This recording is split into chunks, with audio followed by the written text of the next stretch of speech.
안녕하세요.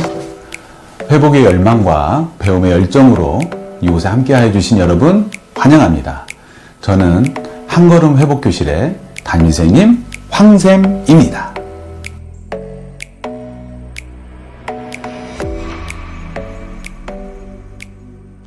이번 시간에는 세 번째 시간이고요. 술 얼마나 마셔야 중독에 걸리나 라고 하는 주제로 여러분께 말씀드리겠습니다. 지난 시간에 술은 약물인지 음식인지에 대해서 한번 우리가 살펴봤는데요. 술은 약물이었습니다. 부작용은 지난 시간에 말씀드렸고요.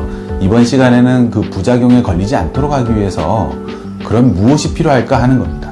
그건 바로 적정 복용량이겠죠. 그런데 우리가 알고 있느냐라고 하는 거죠. 오늘 그 부분을 잘 소개해 드리겠습니다. 첫 번째는 알코올 분해 요소입니다. 알코올 분해 요소는 선천적으로 가지고 태어나는 것이고요.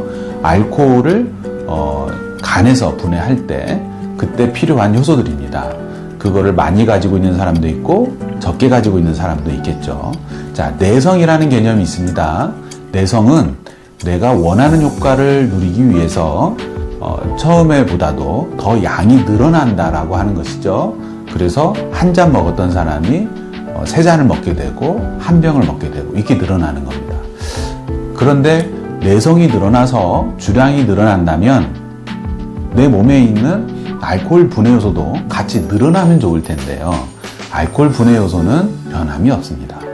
그러면 몸에서 알코올을 분해하는 능력보다도 내성이 생겨서 양이 계속 늘어난다면 어떻게 되겠어요? 부작용이 틀림없이 일어나게 되어 있습니다. 그래서 내 주량을 따질 때요.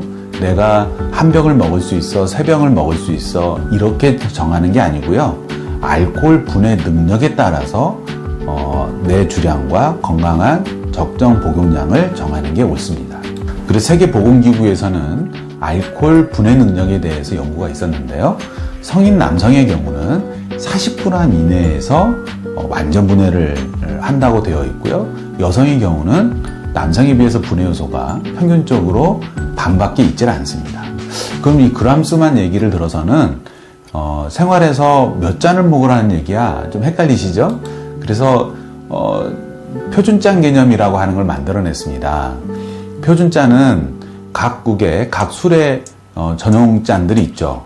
저희로 말하면 소주는 소주잔, 또 양주는 양주잔, 그 전용잔에 따랐을 때 한 8g에서 한 12g 그 정도 내외에서 왔다 갔다 하기 때문에 일반적으로 전용잔에 따랐을 때 10g 정도가 포함되어 있다라고 해서 표준화 시켜 놓은 겁니다. 그래서 저희가 소주를 먹는다 그러면 성인 남성의 경우는 소주 4잔 이내로 마셔야 건강한 그리고 피해가 없는 복용량이 된다 이렇게 말씀드릴 수 있고요.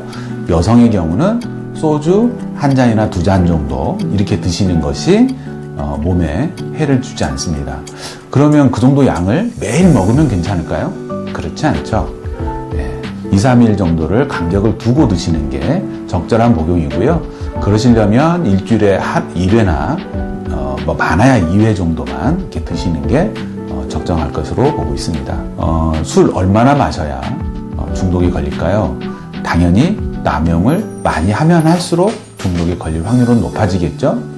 남용을 하게 되시면 누구든지 언제든지 중독에 걸리실 수 있습니다. 특히 여성분은 제가 맡은 사례 중에는 1년 만에 중독에 걸려서 오신 분도 계셨어요.